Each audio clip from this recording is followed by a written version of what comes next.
Hello everybody, this is Elena Olke, trying to get everything going and recording a wonderful interview. We have a beautiful guest today, Diane, with her husband Chuck.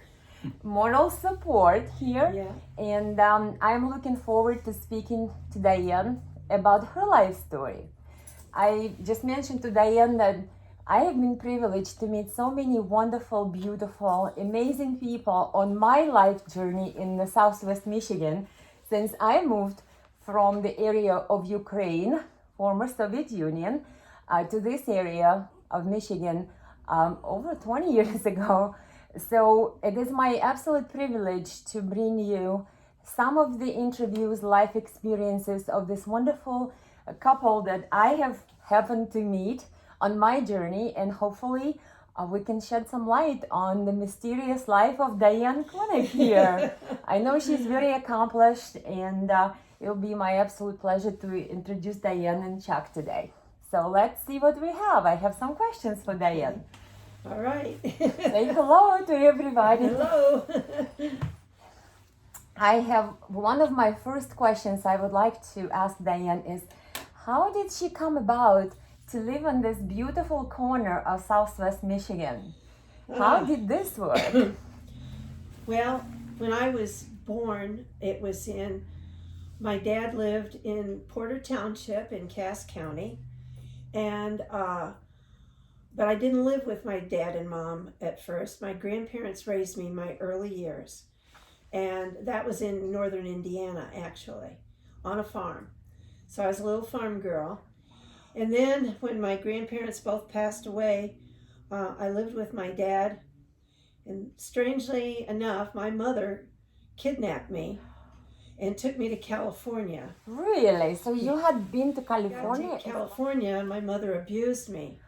And I sought my own help because it was not right what was happening. Oh my gosh, Diane. And Wow. I ended up in foster care out there for 3 years until my dad didn't know where I was, until I got back in touch with my dad.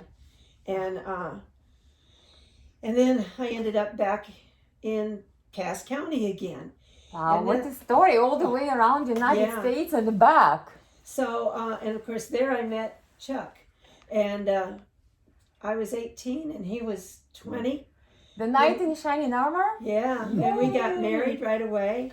Had our first daughter 10 months later, and we lived in Cass County pretty much all of our lives except while Chuck was in the military, and then we traveled around. But it was always home. It's always been home to come back. It's always place you return to. So now we're like 2 miles from where Chuck was born, right in Cass County. Wow. So So you're very loyal. Yeah. Very loyal to the area. Yeah. What is the best thing you like about living in this part of the Southwestern Michigan? Oh, the best part? I think the people. People? We have traveled around the country, and there's nothing like Midwestern people, and Michigan especially. I think the people are the friendliest. Even in the military, you'd meet somebody and you could find a Michigan person right away. It's you can funny. spot? You could spot them. Well, So I'm wondering now, do I qualify for Western Michigan? I've been here for a while. yeah, Well, I think maybe so. I do, maybe, yeah. Sure. Yeah. Yeah. I agree with you. There is a famous saying that it's not the place that glamorizes the person, not the place where they're at, but it's a person that makes the place better, so Right. to speak, or more beautiful. So Yeah. everybody's character contributes to the beauty of where we're at in the given place and time. And Michigan is a beautiful place. I almost daily post pictures of Michigan on my Facebook. I Yeah, share the beauty. I'm I do a too. one-woman tourism bureau. yeah. And, so, I've seen some of your posts. By the way, you brought some photographs. Would Yeah. you share with us some of your maybe childhood, maybe? well, this is strictly our daughters put this together for our 50th wedding Wonderful. anniversary. How beautiful is that? So this is what we looked like when we were quite young. Okay, everybody see Okay. that? and inside our pictures, they put together. This is a wedding picture. I was a tiny little thing then. Oh, you're always And tiny. yeah, Lucky and- for you. And here's our first daughter, and me expecting the second. And this is them growing up and with family. How many children do you have? Two girls. Children, and how Yeah. many grandchildren? We had four, but our oldest passed away when he was 9.5. I'm sorry to hear that. And I think we have pictures of him somewhere. Here's where Oh my that gosh. was us in the military. Oh, So, I was gonna say, this looks like Diane and Chuck, but Yeah. this is you. Yeah. This and, is beautiful. yeah, we have four living grandchildren. And Michael he was our oldest, our first that we lost. But now we have 3 great grandchildren. So 2 girls and a boy. You're so blessed. I don't. Where do you guys have time? Yeah. So these are some from Germany, where we had a wonderful 4 years out of our life that we spent. That would be my next question, because I know you mentioned that you lived in Germany. Yes. Could you please tell our viewers, and myself included, what was it like? When did you happen to be there? What was the atmosphere? What was the historical context? Maybe you could tell us, how did you feel, and were you happy to come back? No. Go backwards from all of that. We lived there for 4 years, and we started out in government quarters, which we hated. I was ready to come back to the States immediately. I hated it. And then we had friends who had rented a home in a little village, and they were leaving and wanted to know if we wanted their house. And when we moved to that village, it was wonderful. We made German friends with our neighbors, had a great time, and then we had the best of both worlds. We found Chuck's cousin who lived there, and we connected with them and met all of his family that lives in Germany, and many of them live in Berlin. And so we had the best of both worlds. For holidays, we could be with family still. And, it was just perfect. We loved it immensely. Do you speak any German? Ein bisschen. Oh, danke schön. Ich verstehe etwas Deutsch. Okay. But I am thinking to myself, how is it the historical placement? It was after you met, obviously, after you got married. What approximately the time was it? Oh, well, we were there in the 80s. So 80s? we were married in 68. So this was in the 80s. How were the shelves? I know in the 80s in the Soviet Union, I was nearby over there in Europe, the shelves were empty. No, it was great. How was great? we had the luxury of the commissary and the PX for our, we had the commissary for groceries. So you had a lot of support from where you were stationed. But and I still shopped in Metzgerei and Bakerei, for fresh stuff on the economy. And we were lucky. It was the market rate at that time went up were $3 marks to $1. Wow. So we were living well, and it was pleasant. There was nothing, I can't think of anything bad. Can you, Chad? Mm-hmm. Nothing bad about our experience there at all. That's beautiful. Sounds And wonderful. our girls had great opportunities. Our one played athletics, and she rode duty train to Berlin, and she also she was accepted, I forget the name of the program, but it was where American students met with German students at the Capitol, at the Bundestag. I mean, it was a big, intense What a great thing. experience. And Wow. our oldest daughter was into music, and so she went to Vienna, to the Vienna Boys Choir. Oh my gosh, I would dream to go there. Oh my so gosh. they got to do such magnificent things. Yes. They have great memories. And I'm so happy they were older. They were teenagers. So they were able to actually remember all of the things they've done and soak in all the cultural exposure. That was great. Yeah. So Wow. our cousins all were in the east side, the communist side. Yeah, somewhere in the east. And so we could that's meet how- them in Berlin. We went into East Berlin, and we could meet them that way.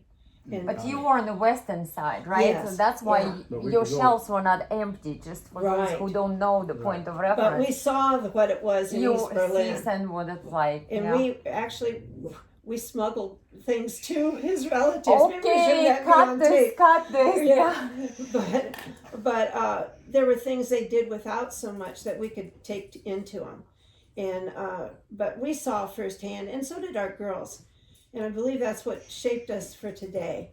Our girls and us are so anti-socialism because they saw it firsthand, up close and personal. They have said experience with what works and what doesn't, and clearly what they've seen compared to where you were in the Western Germany versus Eastern Germany, you could see the disparity there. That was clear, clear understanding that this does not work. Right. That's how I lived in Soviet Union, and again, every system is different. There is people who run the system, but my personal experience, guys, in America, you have no idea how good we have it here. Really? No idea. And we need to stand and protect everything that we have, because if you were not blessed like Diane, Chuck, myself, and many others to travel around the world to get that point of reference, to have that differential, take our word for it and do some research. Really? And that experience, when you see what I have seen, what Diane have seen, what Chuck has seen, it gives you some clear answers, so you don't even need to imagine anything. Yeah, we have it very good in this country. We're very blessed. It was a stark difference between the West and the East. Everything in Western Germany is painted and flowers planted and beautiful, and you'd see a cornfield with beautiful tall corn. As soon as we crossed that East German border, we saw corn that was maybe 1.5 feet tall, and the buildings were unpainted and dilapidated. It was just night and day between the two. It was so obvious. Well, for me, in the Soviet Union that I remember, there were no private property, guys, absolutely none. So therefore, when you go any place, elevator, apartment building, most people lived in something that what you would call condos. You go in the elevator, everything is scratched, everything is destroyed, everything is damaged, everything is vandalized. Why? Because nobody owns it. Nobody cares. It belongs to everybody and nobody. Mm-hmm. When we have in America individual responsibility, and again, this is not a political spiel, but think about it. When you have individual responsibility and somebody is responsible to take care of things, they actually do put the time and an effort. But in the Soviet Union, a plethora of different agencies, they were all supposed to take care of things, but they didn't. And there were no particular private owner who would, oversee that. So it's everybody and nobody. And, in a stark comparison, in America, we have a private property. We have people who take care of their property. And sounds like Diane saw that same divide, Western versus Eastern. Yeah, individual responsibility is something we have as Americans. And I'm a proud American. Definitely, I think what differs us from some of those systems where government takes care of you, but then nobody does their part and nothing happens, nobody cares. The corn, what we were told, the government, the East German government told them what day to plant their corn. And everybody planted on that day. It didn't matter if there was a foot of snow on the ground or if it was pouring rain. And that's why the crops were so poor. But everybody had to follow what the government told them to do. And it was disastrous. Disastrous, because you do have to have individual choices, individual responsibilities, or you don't grow individual. You cannot just have the, type of the, I don't want to say yes men or, serfs that do not pay attention to what they're doing. You do want individual input. And I believe in individual and growing individual, giving individual strengths to do better and to grow. And as each one of us grows, the society becomes better because we strengthen ourselves and we strengthen the society. But if we, hope that some government gives us direction, like in some of these places where I grew up, and sounds like Diane have seen, well, definitely you can see when you delegate your responsibility, to other people, they don't do it, and then it's never done. Right, So that's right. what I've seen. Yeah. Correct. Well, anyhow, when Chuck finished with the military active duty service, we came back Thank you home. for your service, by the way. Everybody say My thank you, pleasure. Chuck, for your service. His last duty station was with the 10th Mountain Division in upstate New York. Wow. And that was the last place we lived. Amazing. And that's where our oldest daughter met her husband to be. But he moved here too, so we're very fortunate. That's All of our great. family is close to us. So we're not very many miles separate us at all. So, and we landed Sure. in the little community, and I became friends with the lady who was our township clerk, Wow. and she asked me to be her deputy clerk. Sounds And like public service right there. And so I got involved in the township government. Well, then there was there was a recall effort, and some people were replaced, and I ran and filled a vacancy Wow. on the board. Congratulations. So I became a trustee, Great. and we've just kind of been involved. In public service. Yes, and even in Germany, we did. We worked the Special Olympics in Nuremberg, which was German and American children. For 3 years, I got to hang the medals around the children's necks. Really? Do you have some photographs? Oh, I I want to don't. have I some wish I did. photos about. I wish I Oh. did, but I And in those days, it wasn't like now. You have these cameras everywhere. You Right, almost have right. too No- many no photos cell phones nowadays. then. Yes, yes. But I can tell you that all afternoon I stood with tears running down my cheeks from those kids were so proud of what they did, Wow. and it was wonderful. Our Warrant Officer Association, I was a warrant officer in the Army, and our Warrant Officer Association is the one that put that on. And we're the kind of the driving force behind that Special Olympics that happened in Nuremberg, Isn't that amazing? Yeah, so it was, Wow. yeah. And the old Hitler Stadium that everybody saw in newsreels, Wow. it was huge, and that's where the Olympics took place. Gives me goosebumps. Look at transition, right? Yeah. From that to this. Yeah, it was a wonderful experience. And we've kind of always been public service minded. It's give back to the community. Chuck's a Mason and a Shriner, and we work for the I've Shrine. seen his hat on the photograph Yeah. on the Facebook. Hint, hint. Yeah. Yes. So and that's a part of that. I think is due. We lost our oldest grandson when he was 9.5, Sorry but to hear we that. could not save him, but we can work to help other children. Isn't that amazing? You see how you guys took the tragedy and the pain and channeled it into trying to do more good and kindness and pay it forward, so to speak, Yeah. as to from your heart. Oh my Right. gosh, it's an amazing story. So, and now we're busy still, but What we're was also, your grandson's name, the oldest? I think you made Michael. Michael. Yeah. Well, remember Michael. Yeah. And you do a lot of good things in his name. Yes. Beautiful. I have to tell you, I don't know if you want to record this or not, but there's a story of what happened with Michael when he was terminal. And we had chickens, and I went out to the chicken yard to get eggs, and I found this little bird, and it had like a yellow band or black band across its eyes and a yellow tip on its tail, and it was just little laying there, and I was surprised the chickens hadn't killed it actually. But I took it in the house, and I called Chuck's one sister who was avid bird watcher, and I described it to her, and she said it was a cedar waxwing. And so I looked it up in the encyclopedia. I didn't have internet Yeah, then. that's what I would need to do. I Yeah. don't know what it And is. so I looked and it ate berries. So we had a bird cage, and we put it in there, and the kids picked berries, and it ate and it chirped, and it would sit on your finger, and Michael would stay with us maybe a week at a time while he was so sick, and just to have him close to us. And he just loved that little bird. And then about 3 days later, he came to me and says, "Grandma, the bird is on the bottom of the cage." And I went and looked, and it was still alive, but I knew it was not going to make it. And I had honestly prayed to God, how do we face this impending death with a 9.5-year-old child? And it's how do we Breaks do my this? heart. I don't know. And so I asked Michael if he wanted to hold it while it drew its last breath, and he did. He petted it, and it just kind of shuddered and passed away. Oh, And he cried, and he said, "Grandma, why does it have to die?"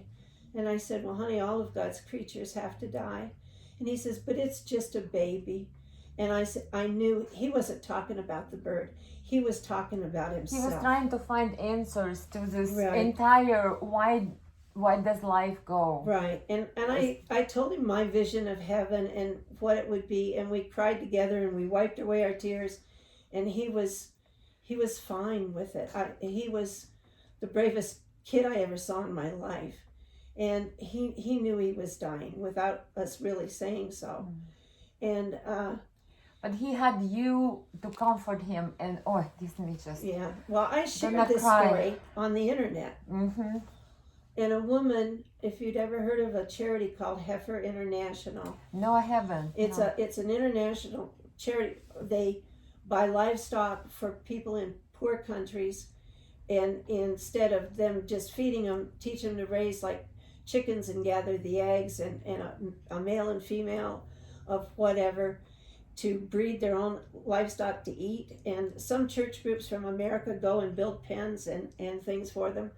And so anyhow, this lady said she was so touched by that story. She said she made a donation to Heifer International.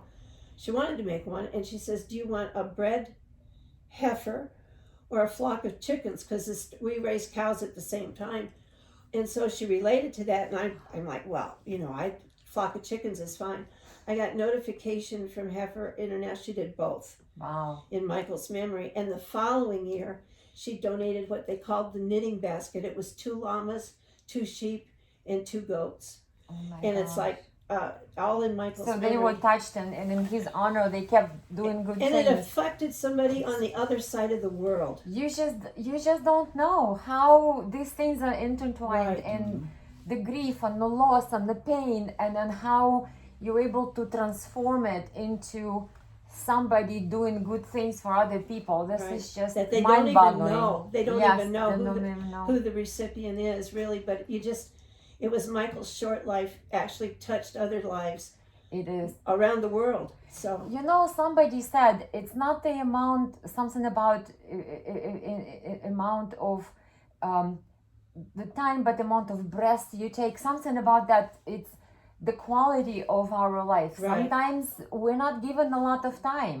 And I think, I'm not sure, Confucius said that you have 2 lives. The second one begins when you realize you only have one.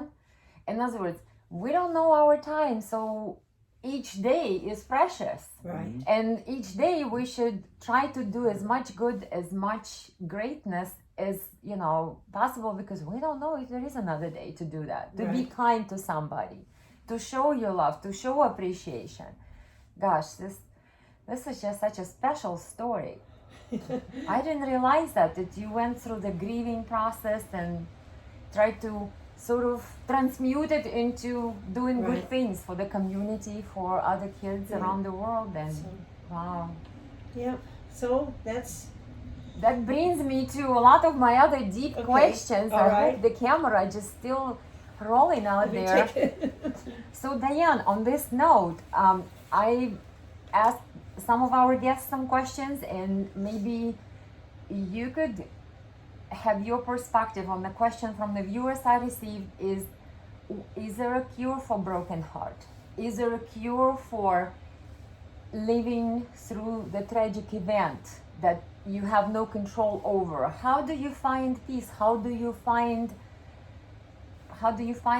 that strength? My strength comes from God above. That's where it comes from. Like I said, for Michael, I had prayed that Michael would not suffer with what was wrong with him, because there could have been a lot of suffering, a lot of painful headaches and I prayed and very hard that he would not suffer. And I prayed that it would be an easy passing, and it just came that way. He went to sleep and just didn't wake up one morning. And he did not have the pain and suffering God answered that prayer. God answered that prayer with that little bird he sent to me about how do we speak to this child.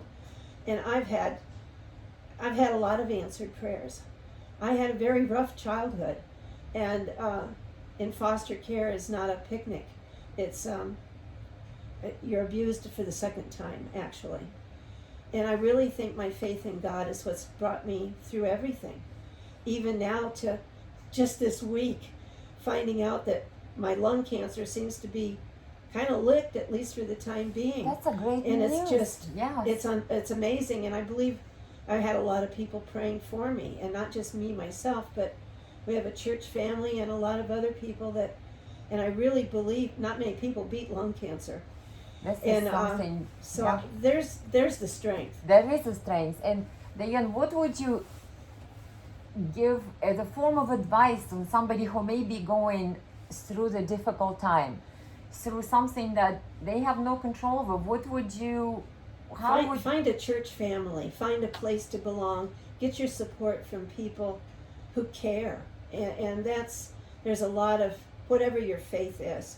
Find strength find from others. support, find Absolutely. network of other people to connect to. Right, and don't be afraid of bearing your soul. Just Open it up and pouring it out, Yeah. and look for someone to hopefully go through this with you. yes. Don't be alone. Don't feel alone. Right. And Chuck and I've been married for almost 53 years Oh, now. congratulations! Look at that. And couple. so there's my strength also. And So if you're lucky enough to have a man like Chuck in your life, or a Yeah. partner like Chuck in your life, yeah, you do Yeah. have some Yeah. strengths on your side already.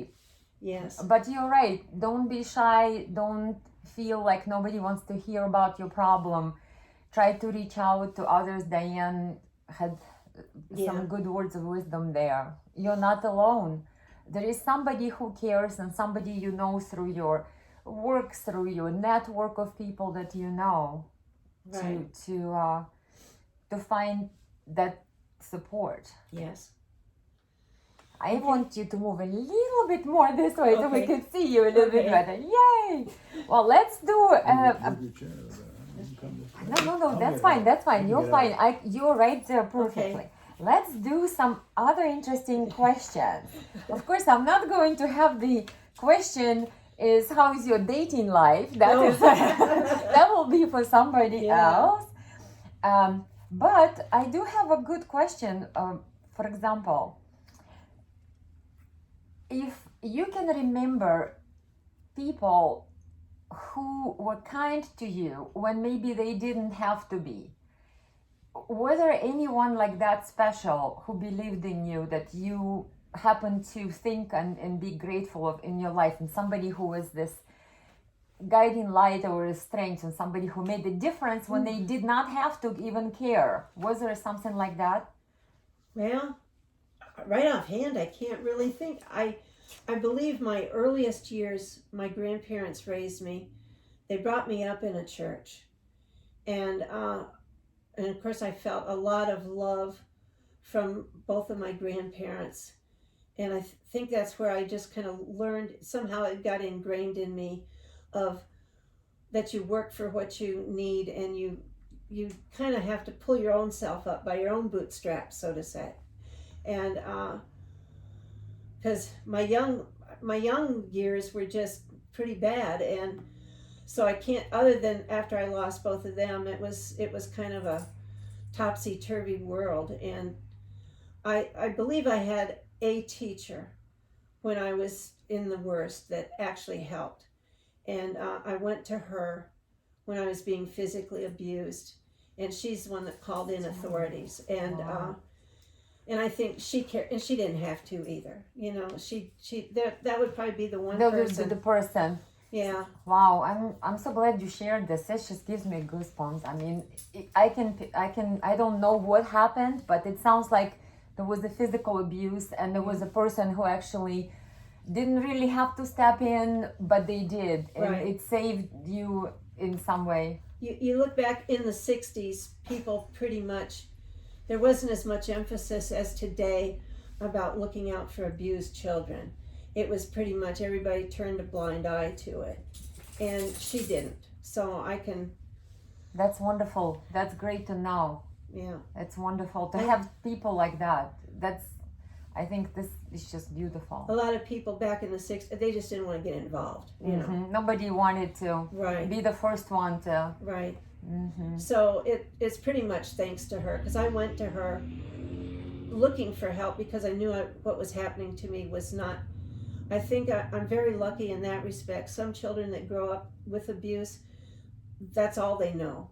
But I knew great love from my grandparents, and I knew that wasn't love. So you knew that something was wrong with the situation Exactly. because you had the point of reference, your love. Right. So I was very lucky in that respect. Well, I'm very happy to hear that. There was that person, that shining light person who helped and saved you. Well, let me do some of this. Complete the sentence. And there's some of these repetitive questions because I like everybody's take on the same question. For example, what is the best cure for all blues? Like when you feel under the weather or you don't feel like doing something, what's the best cure? What's the best way to pick yourself up? Oh boy. What do you like? Well, I sometimes put the music up and start dancing. Hey, I have to get that energy going. What about you? I don't really get blue. You don't. I don't really. Wow, we got a great guest here today. I want some of that, magic touch. Even through the cancer stuff, I think I always stayed pretty upbeat, don't you think? I don't feel like I got depressed or felt sorry for myself. That's we just good. face what we have to face. So you just find in the strength and it's like, hey, I have to keep going. I have to keep going. That sounds good. Maybe it's a detrimental thing, but I'm a realist. I always look at things realistically and logically. And so I really don't get down in the dumps. That sounds great. Well, I prefer sunshine, but if there is a little gray sky, I need some good pumping music to get me going. Not so much coffee, but I like to have my music. Another question. What is the most important character or personality quality or trait that helped you through adversities of life? What do you think is main quality of your character that helped you through all the adversities of life? Strength, or stubbornness. Not giving up. Not to give up. Right. Never give up. That's great advice. Yeah. Just never give up. It's be strong and face your challenges and overcome them. So. What about you, Chuck? I'm kind of the same way, I guess. That's probably why we get it off. That sounds great. We have the double stubborn couple here. Keep going. We're both stubborn. I guess that's a good thing to be, guys. I'm learning things here. I'm learning here. Well, what do you think people can do better to connect with each other in meaningful ways? Get off social media and meet each other face to face. Okay, everybody, you can do that after the video is done playing. Yeah, it's. You think we're losing some of that personal interaction? Yes, we are, and you can't hear the inflection in somebody's voice when they say something. If you just read words, you can lose so much of the meaning, the intended meaning, and it leads to disagreements. And we've been out and seen a family of four, and everybody's sitting on their phone. On their phones, and everybody's around, but nobody's paying attention to human beings. They're not talking to each other. Yeah. They're not interacting with each other. And we find that, both of us find that very sad. They're really learning, they're losing something, that shouldn't be. Family should, I wish a lot of places would say, here, put your cell phone here, and let people just interact with each other. You are right. I think there were some memes on either Facebook again or someplace where I seen that the cafe would have a sign saying, there is no Wi-Fi in this cafe, learn to talk to each other or something like that. Yeah. Really? Because they say 70% of our interaction is body language. And interestingly enough, body language includes voice. Like you said, we hear what we say, how we say it, we read lips, we'll look at the smile. Of course, now it's getting harder to do that. But the body language, the interaction, it's something you cannot a lot communicate through devices. Right. That requires interpersonal connection. Yes. And we're losing so much of that. And I'd like to see, I don't know how to get people convinced to just put down the phone or put down the whatever and talk with each other, really talk with each other. Diane, well, let's tell everybody today, once you're done watching this video, make sure you get your phone out, you go down your Rolodex and see some of the people you need to make in-person meetings, lunches, or something like that, so you could reconnect. You know, let's put that on our list to do. This COVID thing causing so much isolation. Absolutely, and that's not healthy. No. We are social beings, we need interaction. Right. And so many of our elderly with no family, I feel so brokenhearted for the people in nursing homes who are not allowed visitors through all of this. And they're lonely. A lot of them are lonely to begin with, and this just cut off any outside interaction. And it's devastating. It is really devastating. So, you know, if everybody should make an effort to find some, if you've got an elderly neighbor who sits there Do from time to something do for a something fellow with them. human being. Yeah, Absolutely. Please. Yeah. And that's why I think it's very important that we're doing these little interviews, because I always felt that we lack the interaction, you know, besides our workplace, besides some of the events that we all attend. Everyone has amazing story, and we need to share our stories with each other, because first of all, we can learn from each other. Maybe there is an experience one of us is going through that someone been through, and it's scary for somebody, but the other person's like, hey, I've been through this, look at me, I've gotten through this, you can do it too.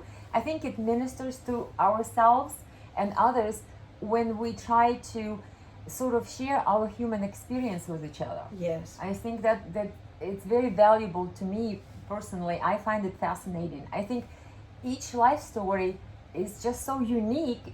You cannot make this up if you wanted to, with all the turns and twists and ups and downs and lefts and rights. And the more stories we hear, the more we realize how fascinating life is and how fascinating people that we know are. And we will appreciate them more, as we should. I am in awe of your story. You should have something to eat. Okay, people, I want to feed everybody. I said sometimes I think my early life story, I should have been made into a Lifetime movie. It should be. I'd like to see some series. Any producers out there? Diane, Chuck, have something sweet. You have all these tasties that I brought specially for you. You should try some and you can eat, and I will look at some more questions. Just grab some plate. Chuck, did you get the plate? Yeah. Did you pass it? Yeah, pass it on to Chuck. One of You those. want something here? No, I don't care. You can take the whole It's thing. not a big thing. Yay! I can eat this. I can't eat the chocolate. Well, you right just now. pick what you can, and you can see. You go ahead. Wait, my contraptions all fall in here, but that's okay. I can eat this. I do believe. I don't know what that is. Is it? It's a creme brulee. Oh, that's what I thought. Creme it might brulee. be. Yeah. Yep. Okay. And I could probably eat that too, but Yeah. this I know I can. This looks good. let me ask Marvelous. Chuck while Diane is trying Sure. something tasty over there. Yeah. Chuck, do you have any special expressions or mottos or quotes that you like to tell yourself or to others, or something that you came up with, like a catchy saying about anything? I don't want to put them on camera. Okay, guys, this may not be PG-13 for a minute there. I don't know. Do I have anything catchy? I don't know. I like the haven't one thought about that's attributed to Mark Twain. That's one of my favorites, which says, doing the same thing, expecting different results is a height of insanity. That's probably like one of my favorites. Keeps me grounded in life. I think it's pretty well I said. think about it. Yeah, I guess I never thought about something like that. So I don't know if Yep. I have anything or not. Do I ever say anything on it? I don't know. Well, You say a lot of things. I say a lot of things. I don't know if I put it on camera. or Yeah. not, but, This is good.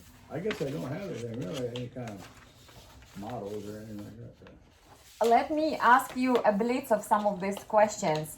Flunked that one, didn't I? Well, since we have Chuck now, we may actually ask him a few questions. What a Uh-oh. privilege. Chuck, give us some of your imparted wisdom. Complete the sentence. You know you grew up when? You know you grew up when? I knew I grew up when. I don't know, I guess. I don't know what. When you got married? Was it when you got married? No. I think I grew up more when I first went in the military, I think.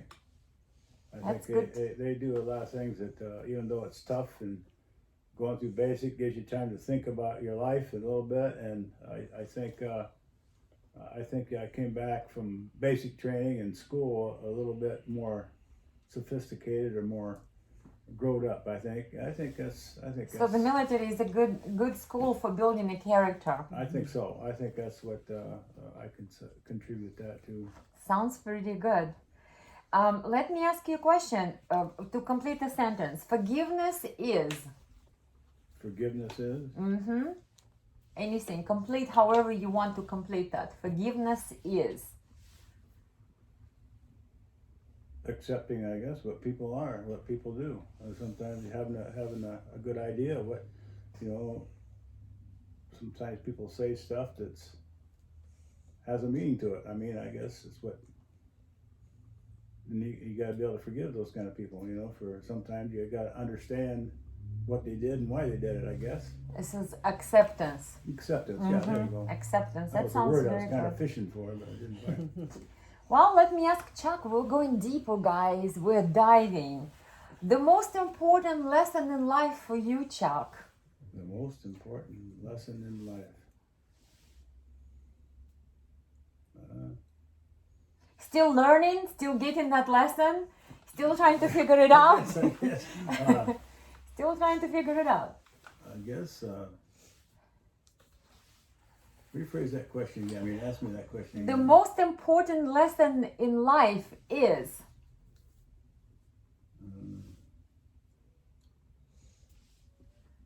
Flunk this one, I don't know. I can answer it. Yes, I Diane. gotta think. To me, the most important lesson in life is that life is short and make the most of it. I love it. That's That's great. a good one. That's a good one. That's good one, guys. I agree with Chuck. I second that motion. Our little meeting That's a goes. good one. That's a good one there. I like that. Very good. Really like that. Well, let me ask you to complete the sentence. It is easy to forget. Both of you. It is easy to forget and complete what? How you would complete that? How lucky we are. How lucky we are. That's a great one. Oh my gosh. Yeah, it's easy to forget our blessings. Our Sometimes- blessings. Sometimes That's very true. Sometimes we take things for granted. That's right. And it's like when sometimes they're not maybe readily available, then we're like, oh my gosh. Right. That's beautiful. sometimes Nicely it's- said, some Diane. a lot of people forget what God has given us, and America advantage- should really, truly take it- appreciate that. I think the poorest among us in America live better than most of the rest of the world. Oh, absolutely. I watched some of those documentaries on YouTube, with different countries around the world. Guys, we have no idea how good we have Really? it. Yeah. Really, exactly, truly. exactly. Where people have to work for miles for a little bit of fresh water. I Yes. mean, seriously. Yeah. I don't know what their leaders do down there, but definitely we have it good. Let me ask you another question. What gets you out of bed in the morning? What motivates you? I mean, I understand that part of it is seeing Chuck and seeing that little You're asking beauty her, little yeah, there. that's good. Both of you. Both of you. Whoever can grab it first and then we get the second. Yeah. Well, with being a cancer patient, I think most recently what gets me out of bed and motivates me is that God's granted me one more day. And it's like, it's a beautiful day. Let's do something with it. Let's not waste any more time. Let's do something. And I'm motivated that way. I'm a morning person anyway. And Chuck, what gets him out of bed is the smell of coffee, I believe. There you go. Oh, I was yay! going to We say that. I was going to say got all secrets now. Yeah. We want to leave that one. That does it every time, get me out of bed. He's more of the night owl, and I'm the morning person, so that's how that works. That kind of works good like that.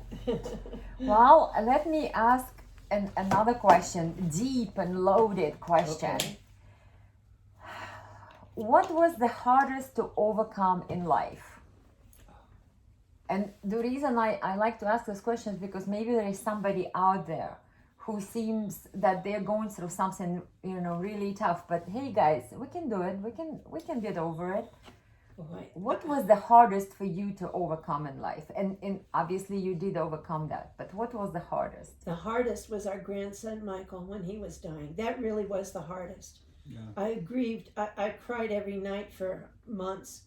I'd wake up in my sleep crying. And he was our first grandchild. And he that lived was with devastating. us. It was just, and there was a double whammy there. We loved him for him, and then he's our daughter's son, and she's grieving, and so we're grieving for her grief, and we can't ease it. And it's like, that's why I said it's a double whammy. That was the hardest to overcome. It really was. For anyone who lost a loved one, who lost a young child and grandchild, just know that we're with you. And Yeah. Diane and Chuck can attest to that, it's a tragic pain. But look at Diane and Chuck, they found strength and they found direction to deal and channel that pain into good deeds in the name of their grandson, in his honor. Yeah. And there's not a day goes by that we still don't miss him. And I wonder what kind of man he would have become. But that would, we've lost other people in our lives. Both of us lost our parents, and Chuck's lost many brothers and sisters, and there's other losses, but none was as great as the loss of a child. And my heart goes out to anybody who loses too. a child. Yes. Because it's just so out of the natural order of things, and it's very, very hard to take. But what I told Michael is that God didn't want just old people in heaven. He wanted people of all ages. That's very And good. so, and that's what helped me to that overcome. helped you to overcome. Yeah. Yeah. I'll have Diane move a little bit more Okay. this way, Yeah, just I so keep we, wanting to leave. so we don't lose her in Okay. there, because I like to see Let's her. move your chair. Well, thank you for sharing that, Diane. Well, let me ask you this one to complete the sentence. You can be honest with yourself when? Boy, that's a tough one. Because I think a lot of us fool ourselves on a lot of things. Honest with yourself. You just have to reflect, introspection. You have to just take a good hard look at yourself sometimes. I know my shortcomings, and I actually pray daily to overcome them. Asking for strength to overcome, because I know what my shortcomings are. I'm not a patient person. I'm very impatient, and Chuck knows that very well. And that's one of my shortfalls. I know that I keep working on. I'm 71 now, but it's still a work in progress. Wow, congratulations, which brings me to my next question. What do you think that age highlights for us, or getting older, wiser highlights Wiser. for I us? do believe wiser. If I'd have known at 20 what I know now, we'd have been a lot further ahead, I think. Mm-hmm. Both of us, I believe. You do become wiser. And I think some views actually change over time, too. That I think that's a key, Diane. That's a beautiful point, wonderful point, because if you think about your life, the more you learn, the more you experience, the more you can go and revise some of the things you Yes. knew and improve and keep going. Some people think that your view stays the same, your beliefs stay the same. No. I beg to differ. It seems like many people I've met, they said to me, Elena, hi, the books I read 20 years ago are not the same books I'm reading now, because, I've excelled, I went further. I'm like, that makes sense. Right. Because the more you learn, the more you're able to do better and kind of. And even your own life experiences, they shape you. And so I think we're all a work in progress. It's We're just all work in never stop progress. learning. Never stop learning. But you're right. If you compare yourself in 20s, 30s, 40s, 50s, 60s, and now it sounds like you're in the golden 70s. What is the privileges of the 70s? Should we have something to look forward to? Anything? Any Travel. privileges? Travel. Travel, yay! And do it while you're healthy enough. You know, Yep. there's too many things get in the way with older age, but try to do what you can do. Enjoy your family, enjoy your kids, your grandkids. For us, great grandkids now, I couldn't ask for more.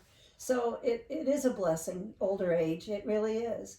So, Yeah, he agrees over There's there. our Rocky. Rocky said yes, approved, Yeah. Be agree. quiet, be quiet. But you know, there's good and bad in all generations. You know, there's good things and then there's bad things. But I used to say that there's another thing that changed. I used to say we should be retired first and then go to work when we're I old. know, that sounds like a plan. But You can have more fun that way, right? yeah, because you feel better about doing it.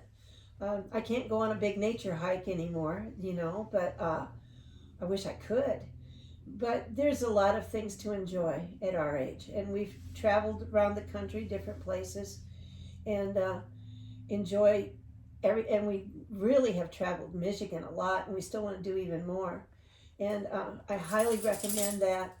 It's wonderful. We did lighthouse destinations. We hopped from lighthouse to lighthouse up along all the coastlines. Wow. And Do you guys do RV or how do you travel? no, we just stayed in motels. We just kind of like vagabonds traveled along the road until we found a place to stop. That sounds And, amazing. So that was on those trips, and they're wonderful. It's so much fun. There's so much history in our state, and so we enjoyed that. I wouldn't mind doing it all over again. Do you have any favorite places that you ventured outside the state that you want to come back to and visit again? Well, we've gone to East Texas a couple of times, and we really like that. And we've been to Virginia 3 times that we've stayed. And there we're in condos. We go down Chuck is, thanks to his military service, Armed Forces Vacation Club. Sounds And good. so we Wow. get to rent very reasonably. Reasonably. Yeah. That's great. That's great. So, but yeah, we love Virginia. I love the state of Virginia too, the history that's there. I like history. So, I love history too. Well, let me ask another question. Diane, you know, there is a movie called Bucket List. I mean, oh yeah. I thought to myself after watching that movie, should I make myself a bucket list, however unglamorizing that sounds? But let's say we all dream about things that we will do when. Do you have, and maybe Chuck, you can elaborate, have a list of things? I don't know, some people like to jump with a parachute from the plane, or, you know, fly over a volcano, anything like that, any wild dreams that you would like to still do when the time allows? Not wild, but I would like to. I love trains, and I would love to go on a train in a sleeper car. I've always thought that would be the most fun adventure, and that is the one big thing I'd like to do. With Chuck or without Chuck? Oh, no, with Chuck. Yeah, of course. we got it on record with Chuck. I'd like to do that too. So. Yeah, we've done a lot that I wanted to do, and but that's the one big thing that's still hanging out there that I'd like to get accomplished. That sounds perfect. I should think of some of the things. I mean, I thought about that jumping thing with the parachute, but not yet. Not really. Not out of a perfectly good airplane. No. Exactly. Well, we'll think about that. Yeah. We'll think about something else. Yeah. Diane, I always like to ask a question that maybe, hopefully, is not cliche. I know you probably have done a lot of interviews, and because you've been in the public eye, you've been very, very famous in many communities, and high up there on the stage, giving speeches all the time, very publicly recognized. Diane Koenig, in case you guys, missed it, we did introduce Diane in the beginning. But I'm sure you have been asked a lot of questions. Was there a question that nobody asked you, but you always wanted to answer? Oh boy. You know how sometimes you sit down for interview and you hope they ask you this, and then you hope they ask you this, and they never do. I actually turned down interviews. I was recently asked to do one for MSNBC, and because it is such an ultra liberal network, Oh my gosh! I sent my regrets. No thanks. Oh wow, And, Diane is because stubborn, like Chuck yeah, said. I'm stubborn. I didn't want them taking any of my words out of context and twisting them. I understand how that. I ran for public office. I know sometimes they say, you know, they put you in quotes. It has nothing in common with what you said, and Right. they type it in quotes. It's frustrating. I Right. understand now why celebrities don't give interviews. Yes, I yeah, understand now. it's dangerous now. It is. And so, but I can't think.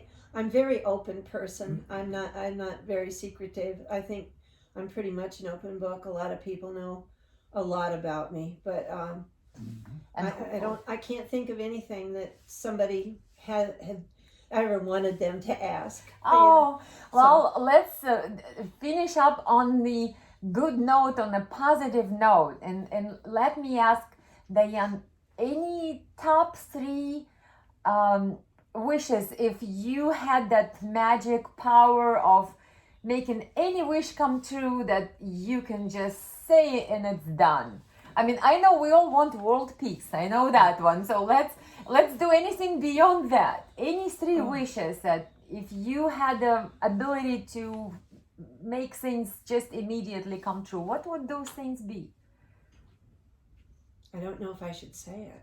Okay, guys, we may need to come back after the commercial break here. Well, try to do the ones that you can share. Put it this way. I would say I wish a lot of people in America would take their blinders off. I feel that a lot of them are reacting to the news media on pretty much falsehoods, and they need to take the blinders off and they need to see things for what they are.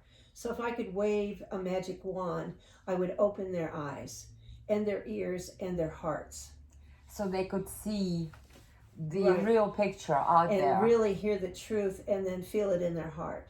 And I think there's so much division today that I think that would be the best way to solve it if I could wave that magic wand. Oh my gosh, do we need one? Please, in the studio, bring it in. We need it here right about now. Yeah. So that would, and I wish that, You have two more. I know, I wish for my children and my grandchildren to have long, healthy, and prosperous lives. That's a beautiful wish. And that's the biggest legacy I think we could leave. And third wish, I don't wish for riches. I feel like we're rich enough in our life, and I mean, not monetary wise, but in other ways. And family being top priority. What else?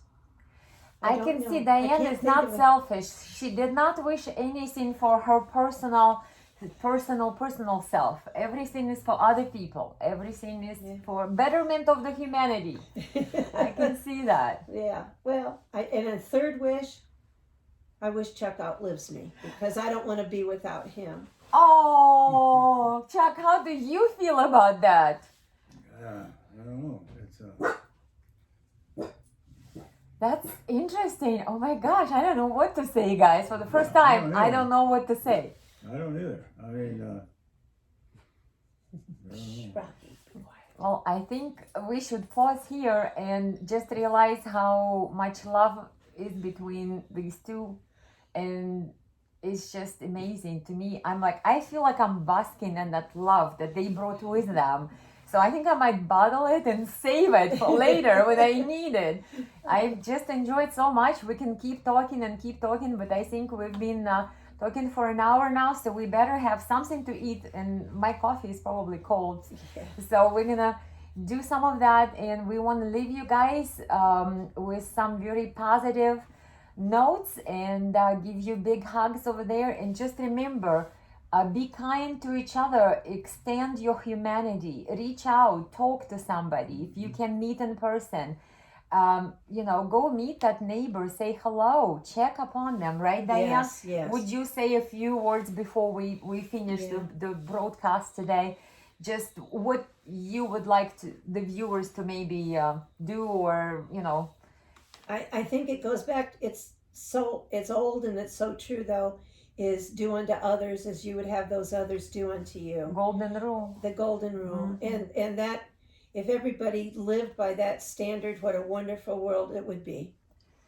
So Chuck, sounds good. What about you? Give us a couple of parting words for the day. Well, I just I pray for this country, and I hope that we get it back on track again. I don't like seeing what's going, the way it's going, I should say, and I just kind of, like my wife said, kind of like people need to wise up. I hope they realize what's going on, what's in their lives here, and treat their neighbors like they should, and try to get along and be happy and love one another, and that's what we do. Teach you that in the church and religion. It's like, God says, love one another and be nice to each other. I agree. That's how I want to end this, I guess, with my speech.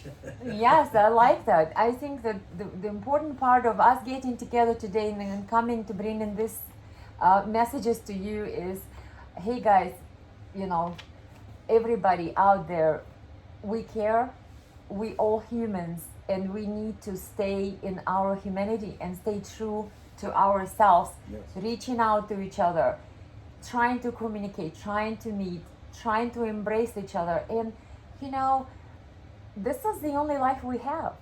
Live Right. this day, like Diane said, the best we can, and do the most good we can for ourselves, our families, our extended network of friends, anybody we meet out there. Unless we're kind to each other and extend that humanity, nobody will. So it depends on us.